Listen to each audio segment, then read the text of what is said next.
Welcome to this IdeaSpies and the Centre for Optimism event. Energy opportunities in Australia. Are you optimistic? Kylie Hargreaves in conversation with Lynn Wood, Robert Masters and Victor Perton, and many other people joining the panel through the course of the conversation. So it's welcome. This is a wonderful event in the series hosted by IdeaSpies, that font of good news and innovation, and the Centre for Optimism. And it's a special welcome to Kylie Hargreaves. G'day, Kylie. G'day. Kylie is the chairman of Australian Ocean Energy Group and the energy editor of IdeaSpies. Lynn Wood, the chairman of IdeaSpies. G'day. Hello. And Robert Masters, the chair of the Centre for Optimism. G'day. Afternoon, Victor and everyone. And hello to everyone who's an attendee, both in Zoom and on Facebook. So the first question we always ask in these events, Kylie, what makes you optimistic? Well, I saw that you'd posted a comment I made about that in LinkedIn, Victor, so I'll do something slightly different for this one so that no one gets bored, but human ingenuity, I think covers a whole spectrum. I think it's just amazing that humans can deal with incredibly complex problems and come up with solutions. It's fantastic. Lynn Wood, what makes you optimistic? Seeing the positive ideas about the future of energy, which we'll be seeing today. It's such a contrast, what we'll be seeing with what's reported in the news. And Robert Masters, what makes you optimistic? Well, apart from the mental health aspects of it, Victor, it's my confidence in the Australians to actually come up with solutions. We've always been like that, and I think we always will be. So look forward to this afternoon with Kylie and Lynn. So Kylie, through the pandemic and beyond, what's been keeping you optimistic? Yeah, I don't think anyone would wish to be living through a pandemic, I have to say. What is it, about 300,000 deaths or something, and 180 days in Australia. So I can't imagine being the family and friends of those people. But honestly, the sheer relief and joy of living in Australia during the pandemic is enough to keep me optimistic through it, regardless of what shutdown criteria the government want to put on me. I'm very happy to be in Australia. Beautiful answer, that empathy and yet looking to the future. To the audience, I've known Kylie for over a decade. We were in that strange world of international export and foreign investment recruitment, where we were both competitors and collaborators. And I grew to admire Kylie's knowledge and wisdom and energy and organisational capacity. So it's a great privilege to have you here. So Kylie, you're now working at the cutting edge of energy and ocean energy. Would you tell us about it? My pleasure. Thanks so much, Victor. I mean, I think to start with, obviously, we all probably all appreciate that energy is an essential to any modern society. So we treat it like we treat water, food, shelter. It's a must for a modern society. Slight problem we obviously have is that traditionally most of our energy comes from fossil fuels. So that's oil, gas and coal. About 85% of world primary energy currently comes from those three fossil fuel sources. And they come with a couple of problems. So first of all, they're finite, they're not limitless, and they're not universal. So we need to find alternatives that are limitless and universal. They also come with an emissions problem.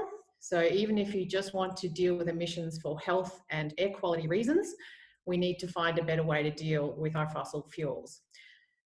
So I think what I'm going to do for you today is take you on a bit of a picture book tour of all the exciting things that I can see in energy, including, of course, ocean energy, which is one of my favourites. So I'll just share my screen to do that. So please bear with me while I just pull that up.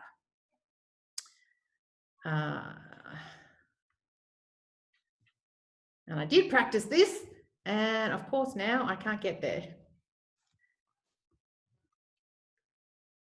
Oops. There we are. There's no problem. You've got it right there. I have. And the problem is I've got it backwards. Let's try that again. So, sorry about that. Okay, so let's start with our starting point. As I said, 85% of our fuels currently come from fossil fuels. So this little pie on the left-hand side is just to show primary energy. And that's really important because what a lot of people in Australia will talk about is decarbonising electricity. Now, electricity needs to be decarbonised, but it's only a small portion of the overall primary energy pie.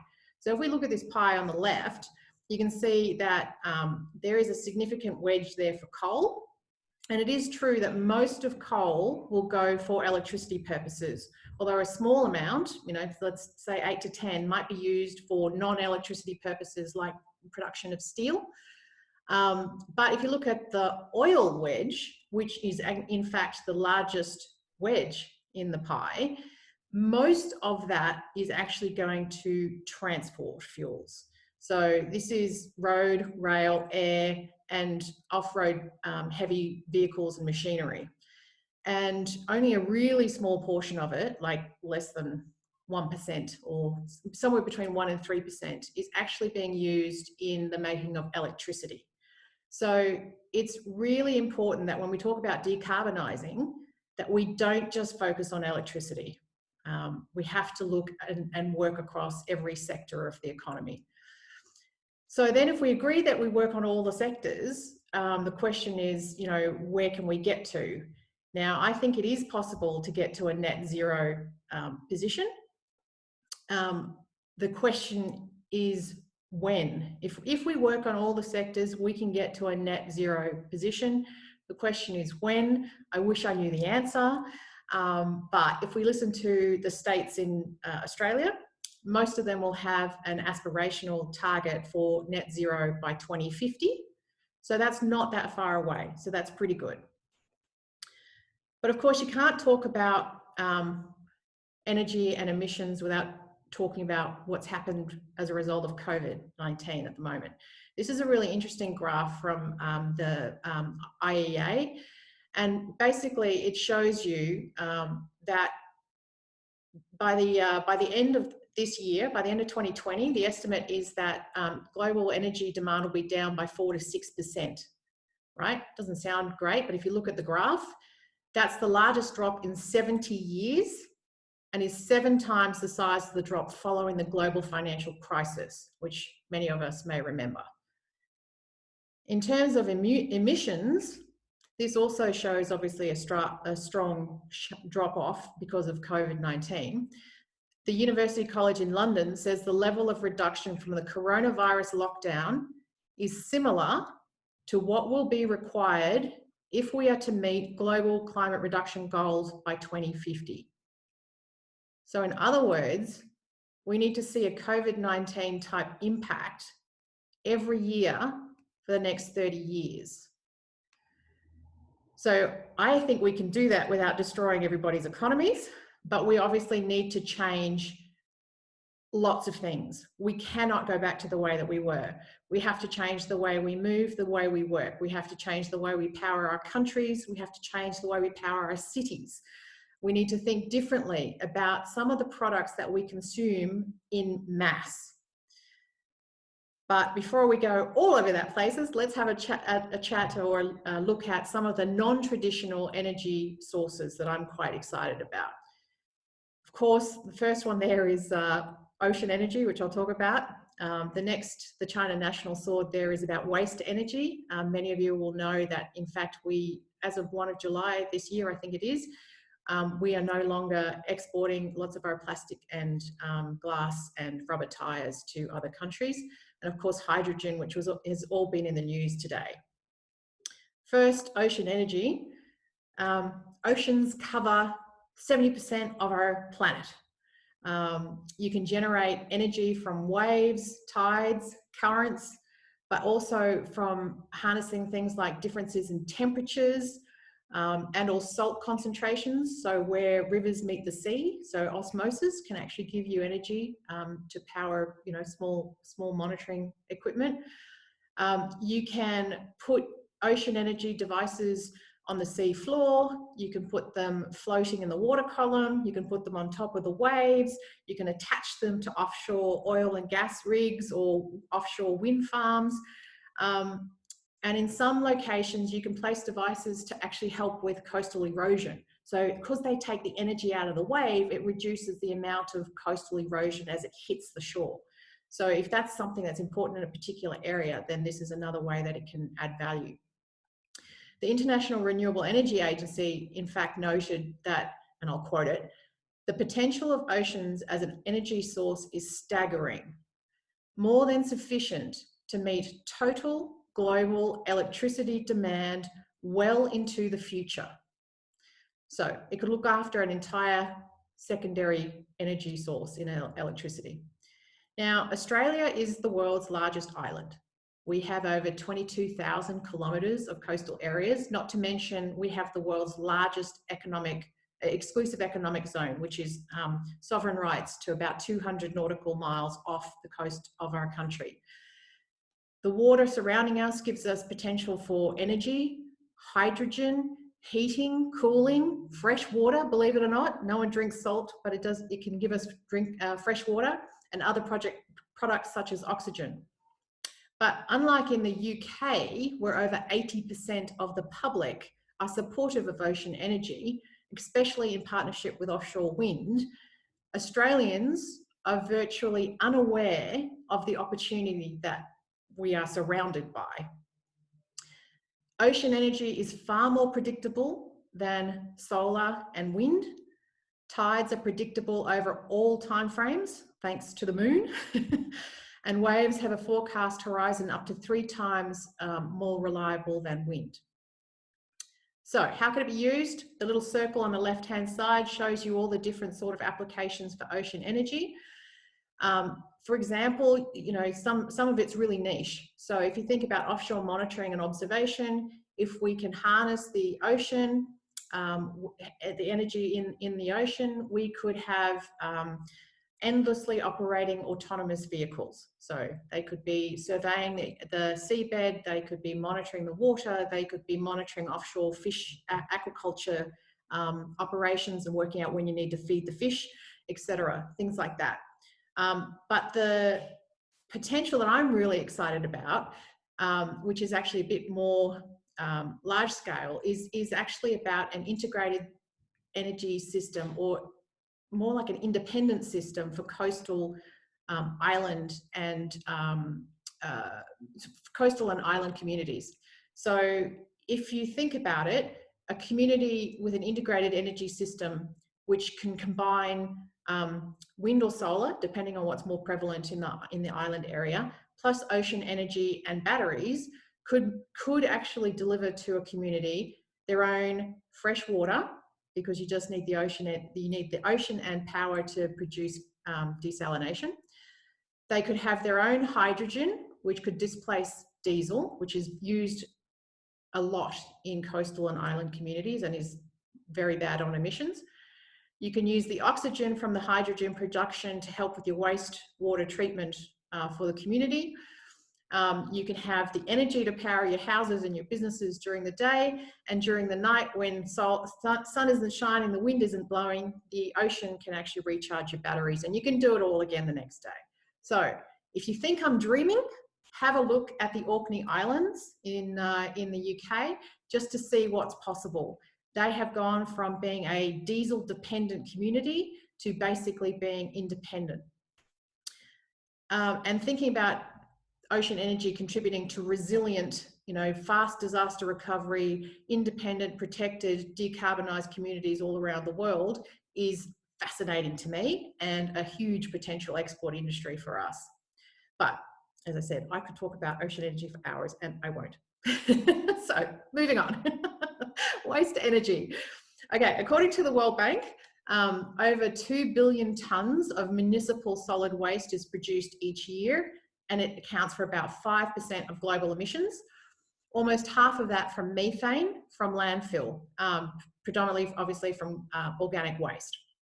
There are already 2,500 waste energy or waste to fuel plants all over the world.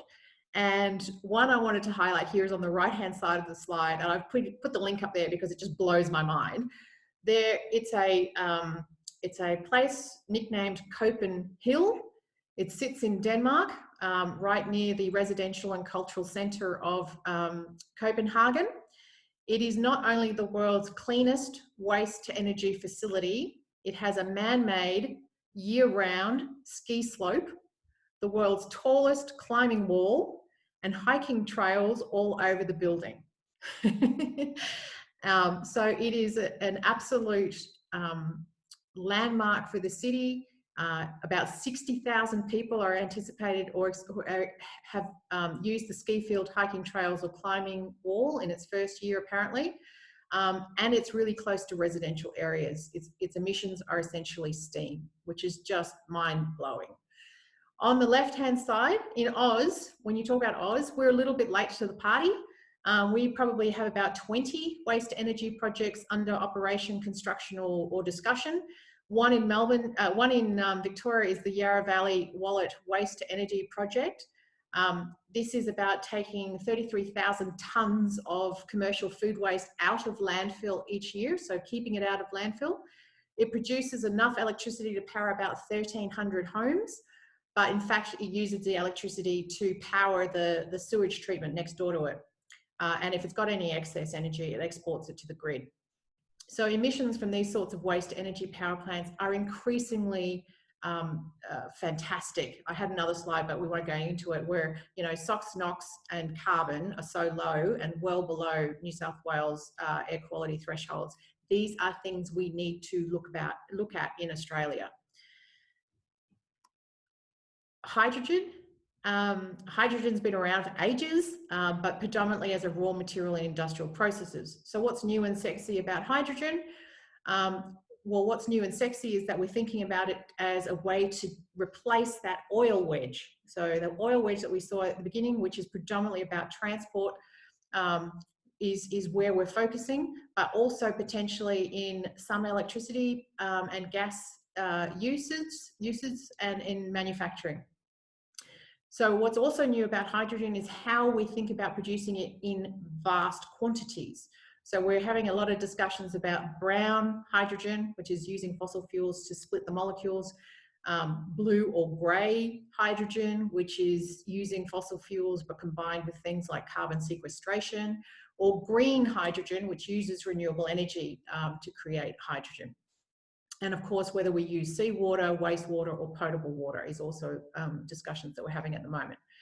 So we've seen the National Hydrogen Strategy and today's technology investment roadmap. I won't go into hydrogen. There'll be people in the audience that are much better at it than me. But in Australia, there are about 16 hydrogen projects underway, looking at things like hydrogen fuel cells for cars, hydrogen international natural gas pipelines, storage capabilities, and of course renewable energy as the energy source. There's also a lot of really cool international examples. The latest one, which sounds too good to be true, but I'm hoping it's not, is the largest green hydrogen production plant in the world, due to open in Lancaster, California. Not only does it claim to be the largest producer, it will be using bioenergy from recycled paper waste to produce the hydrogen. And as a result, according to the company, this process means that it will result in even lower carbon emissions and significant cost savings when compared to producing hydrogen from solar or wind. So watch that space. According to C40 Cities, which is a network of 96 of the world's largest cities, cities occupy 2% of the world's landmass, but consume over 60% of the world's energy and account for more than 70% of global emissions. So we need to do something about that. Obviously, planning is key, moving people around, what sort of building materials are used, low carbon concrete, what sort of utilisation rates are there for cities' infrastructures, can you have dual or multiple purposes, how are the utilities being managed, Internet of Things and data analytics, all that sort of good stuff. I don't know about you, but in March when we went into lockdown, I went past so many buildings where all the lights were still on, the escalators were still moving, and I just thought, what's going on? These poor buildings have smart elevators, but probably not smart buildings. So there's a company, Australian company, that I've had on my radar for a long time called Switch Automation, which I think is great in this space. They basically try to remote control the entire commercial building, whether it's a supermarket, residential, or office building. So everything, your utilities, lighting, heating, water, elevators, car parks, everything, real-time data, real-time fault reports, and real-time control from your laptop. It's gonna result in much better energy efficiency. So pretty inspiring, already commercialized, readily available. Getting to the last bit, alternatives. We've touched on some of the new energy sources, energy efficiency, and particularly in our cities. And now just lastly to touch on alternatives to energy intensive products. Two of my favorites in this category, concrete and plastic. A BBC report in 2018 on concrete noted that it was the most widely used man-made material on the earth. It was second only to water as the most consumed resource on the planet. The industry has constantly been trying to find ways to reduce its emissions, and that's great. One of the main ways they've been using is actually waste to energy, but that's only resulted in about an 18% reduction in emissions for the industry. If the concrete industry was a country in its own right at the moment, it would actually still be the third largest emitter in the world behind China and the USA. Apparently, I feel quite guilty about this, nearly 3 tons of concrete are used annually for every man, woman and child. Concrete accounts for about 8% of global emissions, and it takes about 800 kilograms of CO2 to produce 1 ton of concrete. So if you're going to concrete your driveway, please think twice. Anyway, the reason I've got it there is the Uni of New South Wales has developed a high density, low carbon geopolymer concrete using fly ash and steel furnace slag, an industrial waste product from the steel industry. This is great because high density means less concrete is actually needed, potentially up to 50% less than usual. High density also means high resilience, which is especially important in marine environments. So structures last longer, further reducing maintenance and replacement. So again, reducing emissions. And it also uses industrial waste products as ingredients instead of virgin inputs, which is fantastic. Plastic, oh my God, where do you start with plastic? It's wonderful, we love it. Cheap, lightweight, versatile, strong. Can't imagine going through my day without touching something that has plastic in it. But it is hugely emission intensive and a massive waste and pollution problem. Apparently, since 1950, the world has produced 8 billion tonnes of plastic. The World Economic Forum believes plastic production could quadruple between now and 2050. That increase would equate to 50 times the annual emissions of all the coal-fired power plants currently operating in the US. The biggest sectors of plastics are packaging, which we're all familiar with, building and construction, and automotive. Even worse, only a very small percentage of global plastic is actually recycled. There's lots of work on biodegradable and compostable plastic alternatives with, cornstarch, milk, casein, and all sorts of weird, wonderful things, as well as a focus of switching to more sustainable products like bamboo. But what happens to the roughly 6 to 7 billion tonnes of waste that's now sitting in our landfill and our oceans? Again, I've picked an Aussie one here, gone international to commercialise, but it was originally developed by an Aussie. Lysella Holdings has developed a plastic recycling technology that can create recycled oil from waste plastic in 20 minutes. So its chemical breakdown process apparently produces 45% less emissions than traditional incineration waste to energy processes. And there's lots of different types of waste to energy processes, but incineration is one of the oldest. And the oil is easily blended with conventional oil. They can do the same process to create biofuels from pulp and paper. How cool is that? So that was a picture book whistle stop tour of some of the exciting things in the energy space I like. Clearly, we have lots of ways to get to a net zero future, especially if we keep an eye on decarbonising across all the sectors of the economy, not just electricity. And isn't it wonderful that we can start straight away? Absolutely brilliant. That was wonderful, wonderful, wonderful. Thank you, Kylie. And there's already lots of questions building up. Jeff, Craig and Scott, you'll be up with your questions first. But firstly, Lynn Wood, the chair of IdeaSpies, is also going to take us through. IdeaSpies is the counter to the bad news that is infecting the world and affecting people's morale. And Lynn's just going to take us through some of the ways in which they're promoting new energy ideas, innovation, and positive news. Lynn.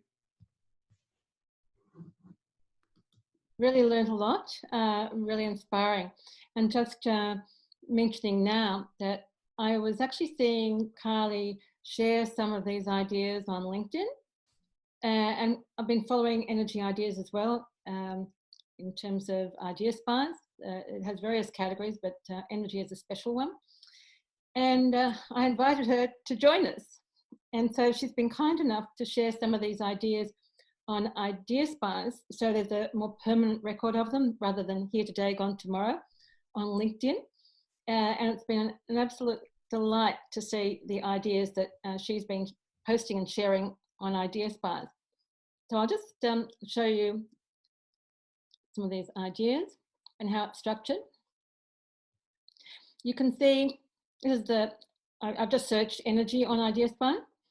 Yeah, you can see that Copenhagen ski field that Kylie was just talking about. I just saw it today when you posted it, Kylie. It's just amazing. And when you see things like this, you realise that there is a really bright future for us in energy that contrasts so much from what we're being told in the media. And I'm wondering why, I'm sure it's going to be one of the questions to you, Kylie, why our government hasn't started to realise these opportunities and has been a bit behind. I'm very curious to hear. I'm sure that's going to be one of the questions for you later on in the session. So you can see there are so many energy ideas that are all expressed on IdeaSpies succinctly, very, very succinctly, all in 100 words or less, because people just don't have the time to go through lots of long articles. So the formula for IdeaSpies is cut through. So it's a good image, a compelling headline, and up to 100 words of text, all designed to cut through the fact that we're all overloaded. It's also very hard to get recognition of positive ideas. There are so many here.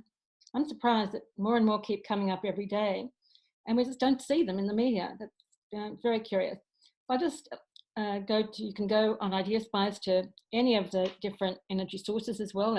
I just searched energy before. So if I search solar, for example, here are the solar ideas, specifically on solar, from all around the world, Power to the People, overseas, in India, our tides, as Kylie has mentioned. By the way, if anybody has any particular interest in any of these ideas, I'm very happy to come back and click on any of them that you're interested in.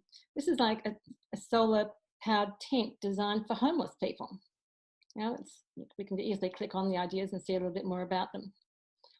And that's over in California. But all these ideas could happen anywhere. We've been in an advanced manufacturing session, IdeaSpies and the Centre for Optimism.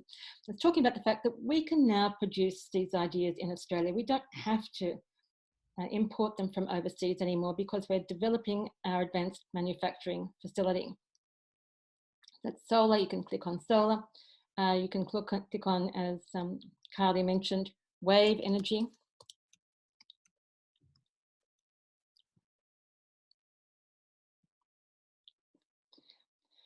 This was the first example. You would be aware of this one, Kylie.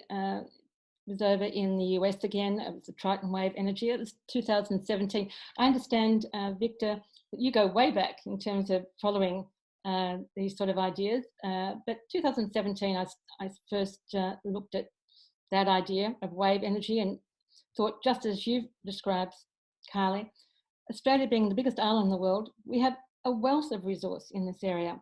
And why aren't we doing more in that? And I'm sure we will in the future, with you and people like yourself starting to tell people that these ideas are out there, and they're more than ideas, they're innovation. I just want to shift on now to, you mentioned concrete. So we'll look at concrete ideas.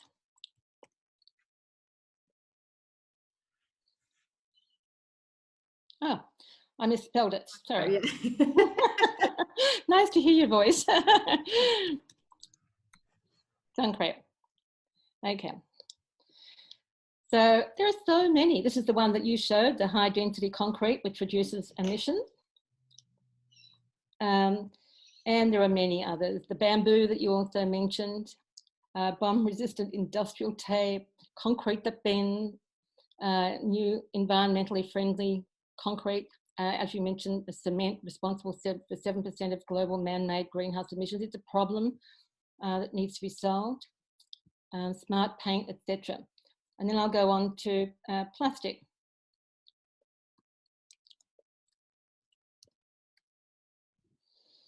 Again, so many ideas. This one was put up, I saw this one in India, but it's actually promoting by somebody in India on LinkedIn. It's actually promoting prawn plastic. It sounds remarkable. It's a young woman who's won an award in Australia for recognising that, you know, just looking at this one, it degrades in 33 days, has its own life. It's quite, this is a 17-year-old. Young people are coming up with really good ideas.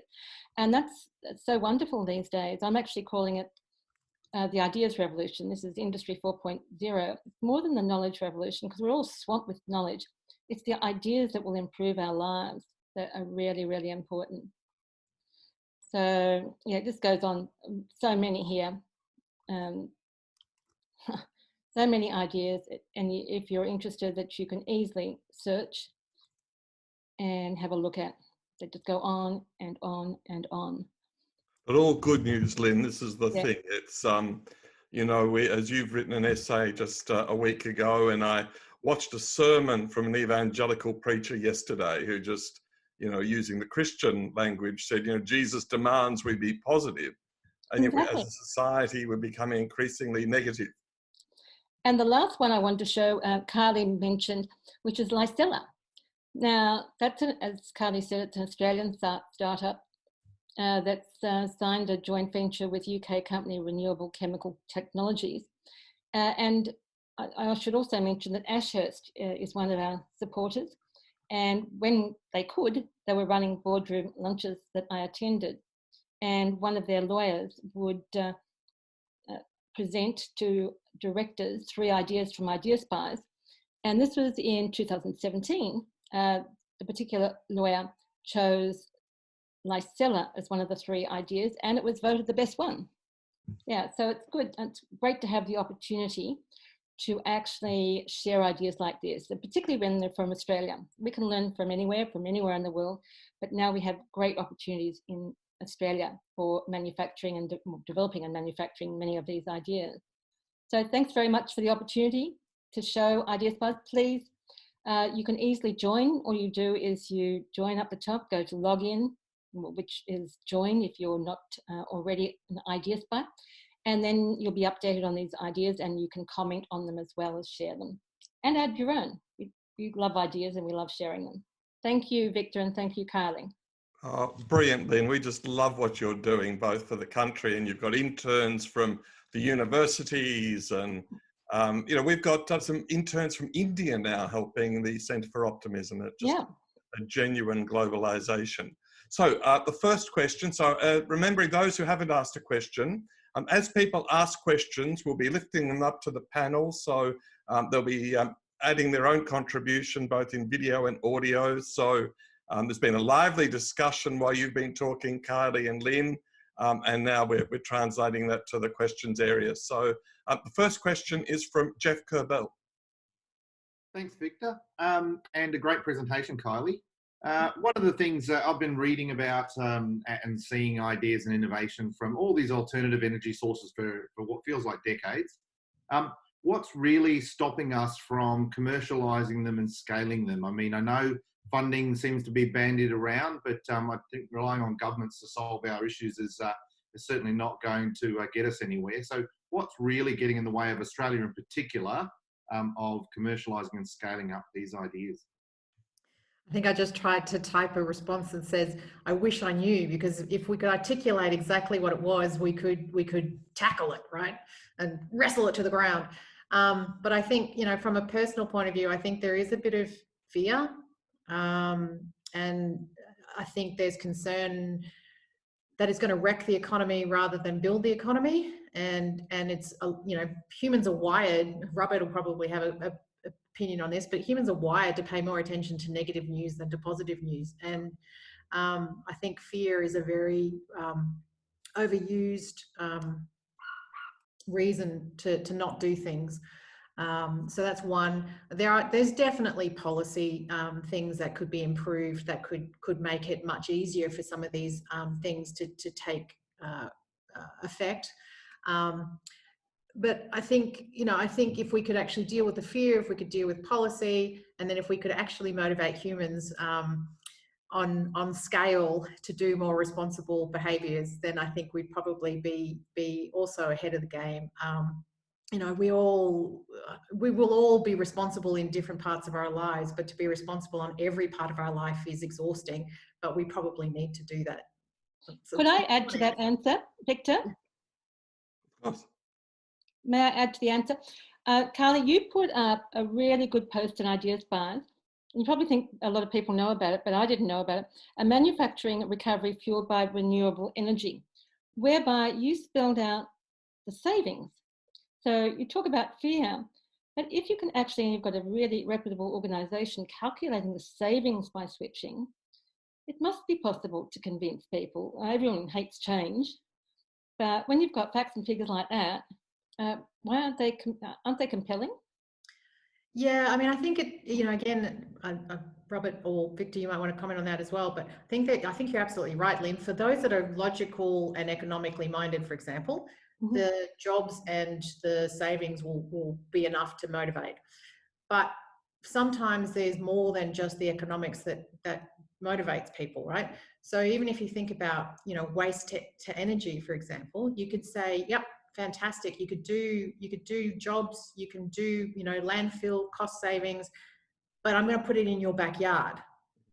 And then suddenly people go, I don't really think I want that.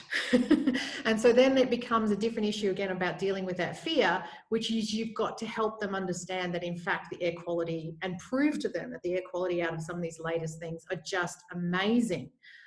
And that there are also other additional benefits like the Copenhagen, which just blows my mind. And then people might be more willing to it. But the social license side of things, for even for these not even new technologies, they've been around for ages, but the social license issue is very real on just about any change that you think. Because even with ocean energy, people will say, well, hang on, you're going to harm the environment. Well, potentially that's right. You've got to actually understand where you're putting these devices and minimize the harm. But any human endeavor will impact the world. The thing we're striving to do is reduce human impact to as low a level as we can, not eradicate it altogether, because that's impossible. And then it goes ahead. But Rob Masters is the master of crisis comms. What's the answer to Kylie's question on fear?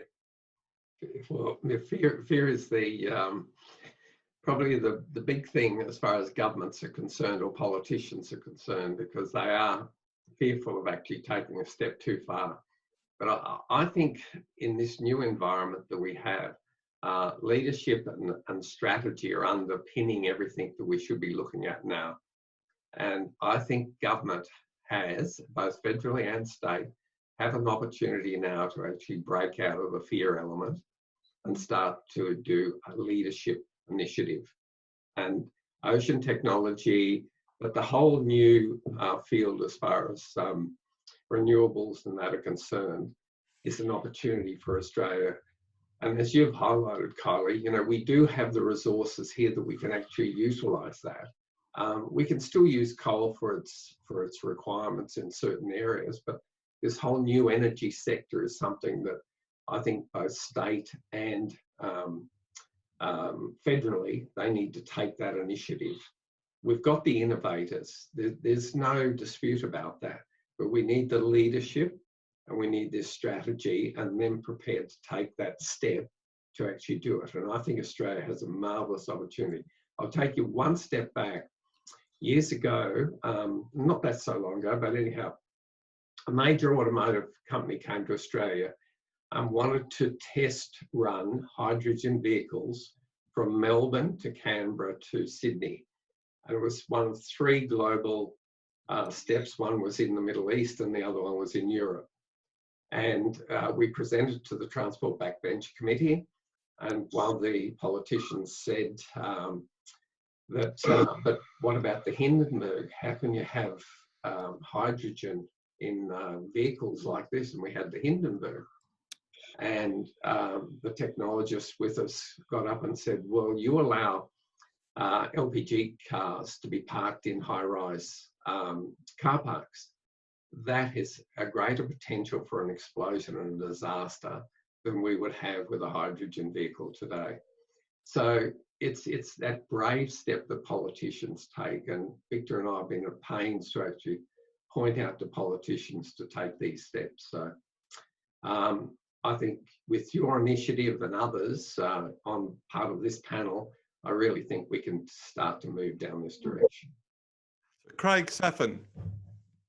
Hi everyone. Thanks very much. Firstly, Lynn, thanks. I joined up on IdeaSpies, so thanks. Oh, great. Thank you. Yes, well, hey, Kylie, great presentation. Thank you. It was fantastic. The thing I suppose I want to understand, you know, yesterday, Angus Taylor gave his Gas is the Future presentation, which was hugely, you know, visionary and stuff. And but I think the thing that made me laugh was Paul Keating's response on Twitter, which said, you know, we're approaching herd stupidity. And I think that, you know, what I want to take out of you, or what I'm trying to grapple with is, you know, we heard from Robert, you know, about the need for strategy and the chance for doing stuff, but then we get Angus Taylor standing up and giving us that sort of crap. And you think, you know, what is the problem with the renewables? Well, we all hear we've got the solutions. We all hear about the investment required, but all we hear about is how the gas and the coal industry have got such a big ear in Canberra, and the renewables and everyone else is on the periphery. How can we break through? You're in one of those sectors that needs to break through and get a louder voice, but how can you compete against these incumbents? Ali? Yep, thanks. It's a big question. So look, I have cards on the table. I'm actually also I'm not anti-gas. So I actually think gas has a role to play. I'm also not anti-coal, or even oil, really, in specific purposes, right?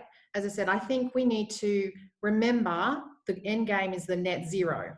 Okay, so that means some things will still produce emissions, but we want to reduce everyone else's where we can. So gas for some, like it's used in, you know, bricks and glass and dyes and papers and, you know, plastics and all those sorts of things. So, you know, we probably still need to support gas, but in more niche areas. Likewise for coal, until we've got an alternative for coal and steel, we either have to stop using steel or we have to support coal.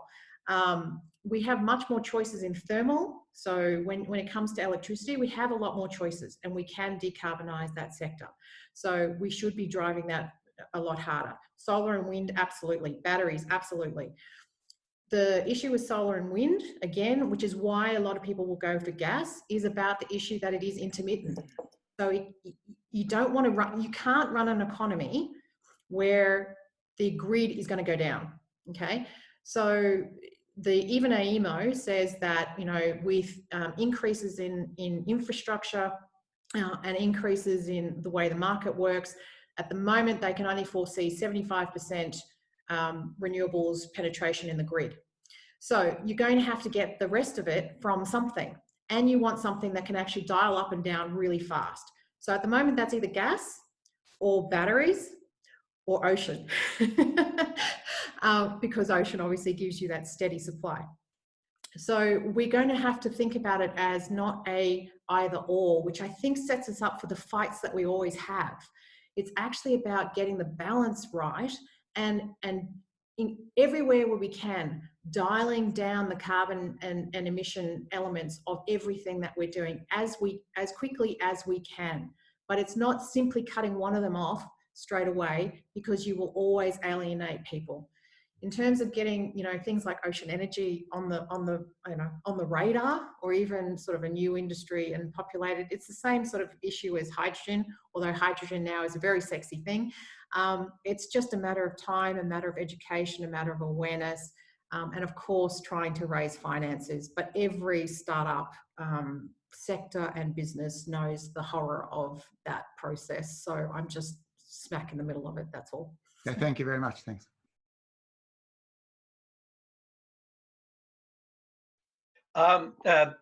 Kylie, I've got one or two comments. First one, I like your hybrid generation. The only problem I had was batteries. I would have preferred fuel cells to batteries, but anyway, that is something that that could be talked about. I'm okay with that. And the other thing is that to get fuel cells running, it's very difficult in Australia, because hydrogen is 3 to 6 times more expensive than the American and the Canadian prices. That's why it was not that popular. So that is my first. But I'm more worried about the base load. I still believe for base load you have to look at either geothermal, which we don't have too much in Australia, or the nuclear option. I know I'm going to get smacked because of this, but this is the option that we always shy about it. We don't talk about it just because it is a problem associated with radioactive waste. And that's why I use the word fission rather than fusion. The technology can be taken care of. Maybe we should be not discarding that completely. That was my comment. Kylie, fusion or fission or both? Oh my God, I wish I'd remembered my science. Yeah, no, I totally get where ACTA's coming from. And nuclear is a tough gig in Australia. Certainly large-scale nuclear time cost is probably not competitive when faced with some of the other energy options. Modular nuclear, there is a term for it. ACTA, you can probably remind me what it is, but this is small. Yes, small. I think of them as container loads of nuclear energy. Little modular units. Yes, small modules that you can add and build it up. Yeah, those I think, you know, if you think about the social license, you know, coal seam gas, it was toxic in Australia. So nuclear is going to be, you know, that on steroids. But it's possible that the small nuclear module ones, I think, could potentially get a breakthrough, but particularly if you thought about them at end of grid. So in the really sort of remote areas, depending on how the community feels about it, but, you know, for example, if you put it out in a remote community where it meant that they could easily power their community, their businesses, their, you know, machinery, everything, their wastewater treatment, their desal, everything they're going to have to do out in the far end of the world from the one modular unit, which is entirely possible, you might get the social license to do that, because it would be, you could give it to them almost for free, if not for free. So I think it's a tough gig, ACTA. I agree with you. I mean, I like to look at all options on the table. I do think that there's some base load that can be given to you out of the latest technology, gas-fired power stations. So I do actually think they're an option. And of course, I always like ocean energy if we can get it to scale. But even if we can't get it to scale, it's definitely a baseload option for coastal and remote and island communities. Like, I'd love to go to, you know, an island for a holiday and it's entirely powered by solar and ocean. It would be awesome. Scott, can we have another crack? Okay, how's that sounding? Much better. Okay. Before I ask my question, Victor, if I may, I just can make a comment about why we're having so much trouble getting the movement safe from basically our fossil fuel industries. You know, government's getting on board. Of course. I perceive it to be a problem. The problem, and because I've lived up in for 24 years before I moved to Melbourne, had 24 years up in the Upper Hunter, big coal mining, big power area, Liddell Power Station, all the coal mines. The issue seems to me to be that the jobs that are going to get, that are potentially impacted, are there identifiable. The new jobs with the new energy systems are hypothetical jobs. They're hypothetical that will come with a time of investment. And as we all know, getting investment into something new is hard to get going. So it's also a matter of the jobs in the coal mining or the coal-fired power stations.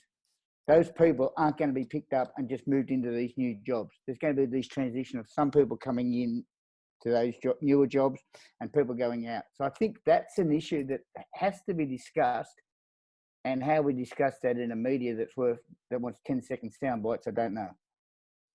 That's the comment. The question I'll come with our variable energy sources that we are moving into within our energy mix, a new variable energy source, that I should also come with that into my program, that there is an energy storage system to go with it.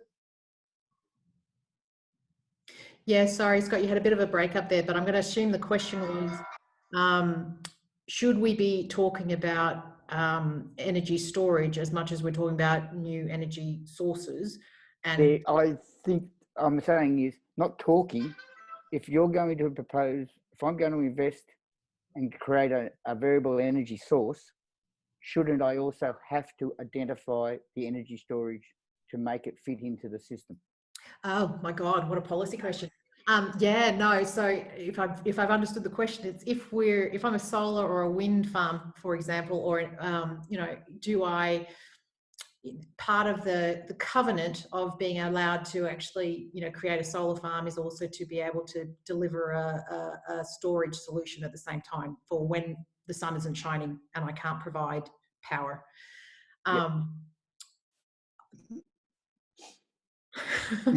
It's half the, I'm saying, I'm not sure I'm in a qualified position to answer that question, but I can see the logic. I guess my personal view, and it's not based on much sort of evidence, I have to say, if I think of the system holistically, I think that's a fair point. If I'm going to put 75% renewables into my grid and I'm the market operator, I need to know where my storage capacity and my quick dispatch is coming from. That's reasonable to me.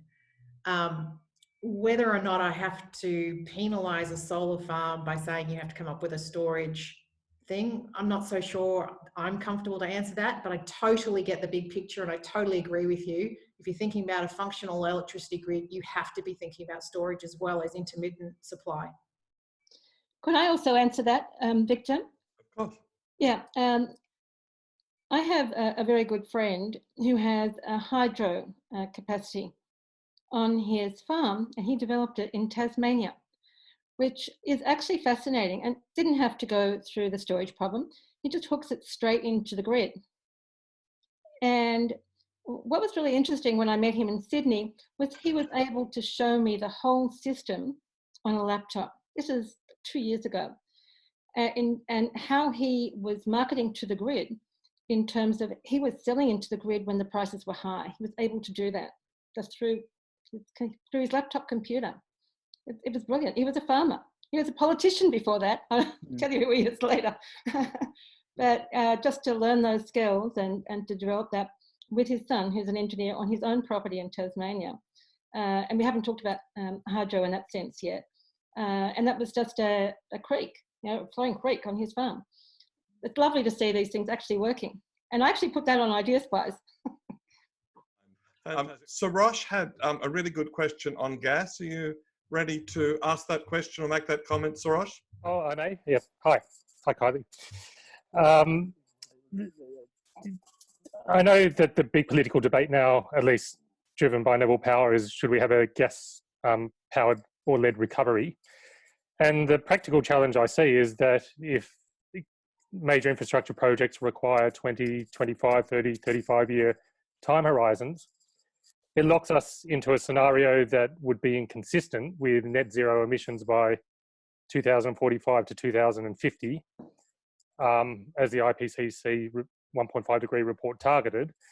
And in fact, in reality, the devil is in the detail because that IPCC report pretty strongly indicates that you'd have to be at net zero emissions well before that, because for every year's delay, we cut 2 years off that deadline. So I'm just wondering, how would such a strategy reconcile with net zero emissions, and actually what are the creative ways of addressing that conundrum, given that I realise there are constraints in the system? I'd be interested to see if everyone's so many thoughts. different elements in that, Sarosh. Let me pick on the one that you picked though with Noble Power, because being gas, also not being anti-gas and being involved in gas, in the energy sector, I have a particular opinion on the $6 billion pipeline from Western Australia to New South Wales. So that's going to take ages. Obviously, it becomes a distressed asset once you don't need gas. And it's also a very inefficient way to move gas, in my opinion. If you move gas in gas form over very long distances, it's very expensive. So it's not going to be doing any manufacturing industries any favours, particularly when there are alternatives available. So again, cards on the table. One of the projects I'm involved with is the gas import terminal in Port Kembla. This is about moving gas, not in gas, but in liquid form, which condenses down to 1/600th of its size. So you can move a lot of gas over long distances very cheaply. And it's also infrastructure that doesn't become distressed and stranded, because once you no longer need gas, you simply sail the floating storage and regasification unit, which is just a 300-metre Cape class vessel. You just sail it away and go to somewhere else in the world that needs gas. So for me, I don't, part of your question was about, how do you deal with distressed assets? Well, you don't build them in the first place. You look at alternatives. How do you get to net zero faster than 2050? I think, again, as I said, I wish I had the answer to that.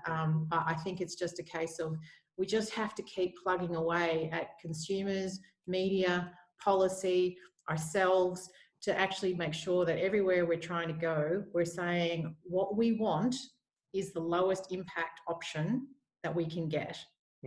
And investing and putting our own money where our mouths are with that. So, again, we forget as consumers, as governments, we have a lot of purchasing power and we don't use it responsibly.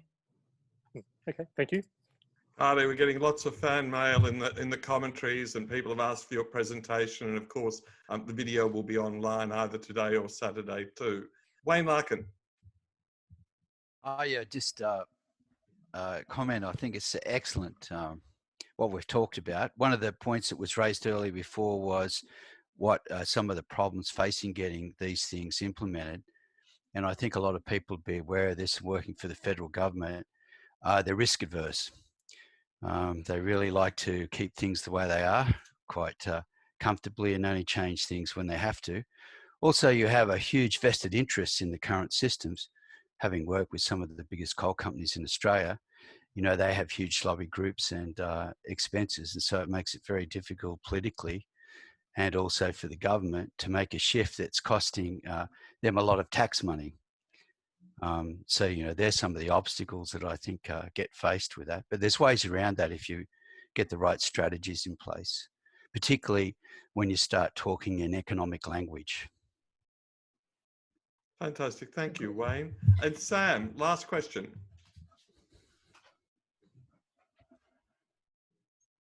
particularly around investment, because it's sort of, I've been looking at a lot of these issues, both all of yours, Kylie, and many of the ideas I'm sure that come up on Lynn's, and that seems to always be the biggest issue, that the Australian investment community is extremely conservative, and that's probably the greatest single problem. And I was wondering from either of you, really, which have you had any luck with international investment? Because I was looking at helping support in this area, but I found it extremely difficult to do anything to help.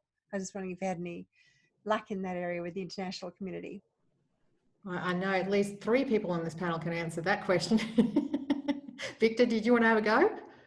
Oh, you've caught me. Look, a lot of it is around the pitch. The Australian investment community is not that conservative, and with my experience in Silicon Valley, I often get companies coming to me and saying, "Will you take me to Silicon Valley?" And my first question is, "Have you done Collins Street? Have you done St Kilda Road? If they're from Sydney, have you walked the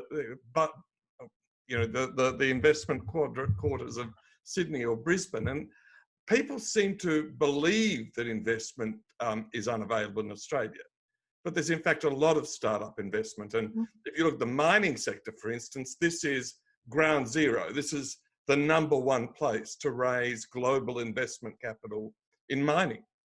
And you look at, for instance, I've got a friend, based in Perth who drills for lithium in Argentina, funded by Australian investors.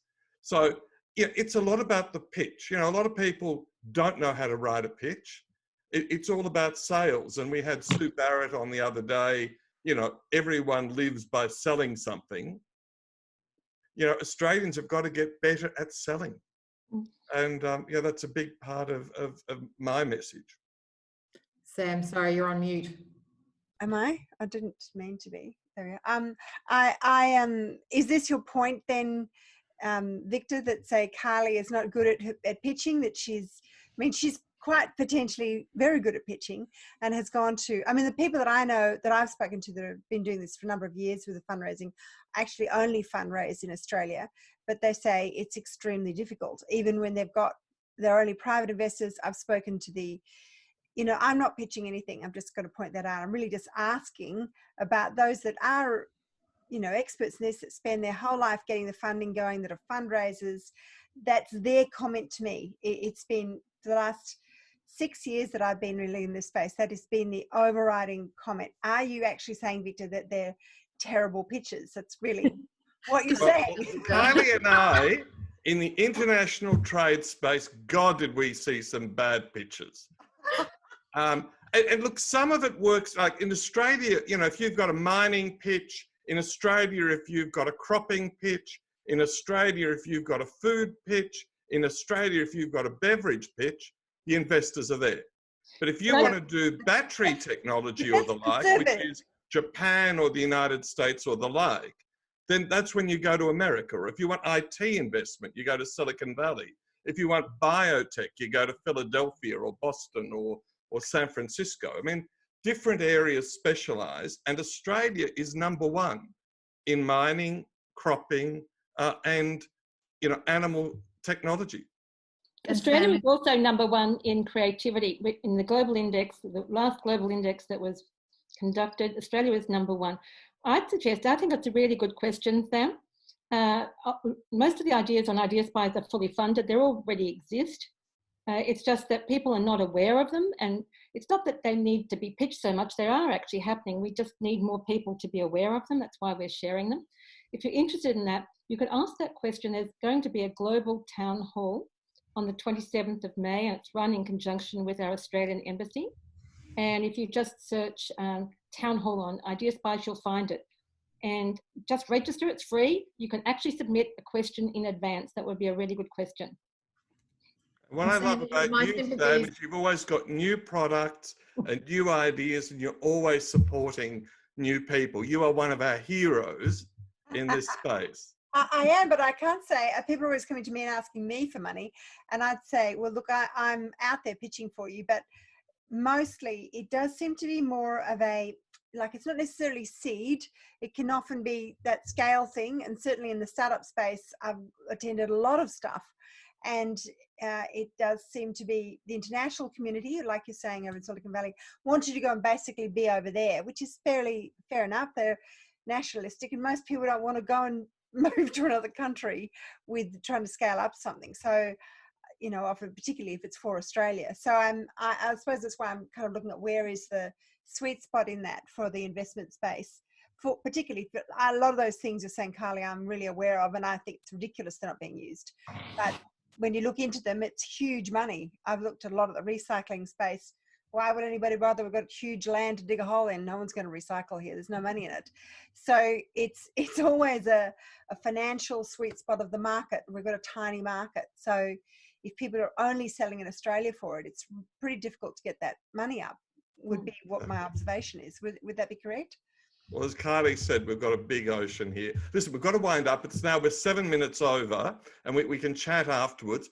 But I'd love you, Lynn and Robert, and then Kylie to have the last word. Oh, me. It was a fascinating discussion, and Kylie, love all your ideas, and that's why you're the editor for Energy on IdeaSpies, and you have so much energy as well. And I just wanted to point out, Scott made a really good point about the employment, you know, in terms of switching over. Like, how does Adani get support? It's through jobs. So lots of interesting ideas and from the panelists as well. Thank you. Robert? Thanks, Victor and Lynn. I think the big thing that we face here is policy, and we need leadership in policy. And if we can start to achieve that, then we'll attract the investors, and then we'll attract the infrastructure accordingly from that. We don't lack innovation, that's with the people, but we do lack innovation and forward thinking as far as politics are concerned. And I think those arguments need to be pushed higher and wider than we actually have done in the past. And someone mentioned media before. Media is a key factor, but it's not the only factor. Because, as you said, Kylie, the media will reduce it back to a time scale, and also the zero argument. So we've got to think bigger, better from that point of view. And if I put my final note in on optimism. So we've got to be optimistic as a nation, and we've got the innovation to do it. So that's where I sit. Fantastic. And the last word is you, Kylie. I guess I'd probably just repeat that I do fundamentally believe we can get to net zero. I don't think we have to destroy the economy to do that. I think we can have a strong economy, a strong society, and a healthy planet, and we can work it out because we are clever humans. We just need to remain focused on doing it and getting to net zero. Well, Kylie, I have admired you in every piece of work that you've done. One of the comments there, they said, Kylie must be magnificent at pitching. So I'm sure your enterprises will get the capital, and you will be able to get past the NIMBYs. And as Wayne says, you'll be able to get past those who are so conservative they don't want to change. So I think everyone who's been a part of this is grateful to you, Kylie. I think we are now all your fans, and whatever help you need, you've got IdeaSpies, you've got the Centre for Optimism, and lots of other people right there behind you. So to everyone, to the other panelists, to each of you who've been attendees, thank you so much for joining us, and we look forward to you joining us again next week and in the weeks to come. Thank you. Well, we hope you enjoyed this episode of the partnership between IdeaSpies and the Centre for Optimism, bringing you thought-provoking topics with the lens of optimism, innovation and positivity. We'd love you to join the Centre for Optimism. Go to the website, have a look at our materials, and if you'd like to join as a member or subscriber, click on the Join Us bar, and we'd love to have you part of the optimism movement.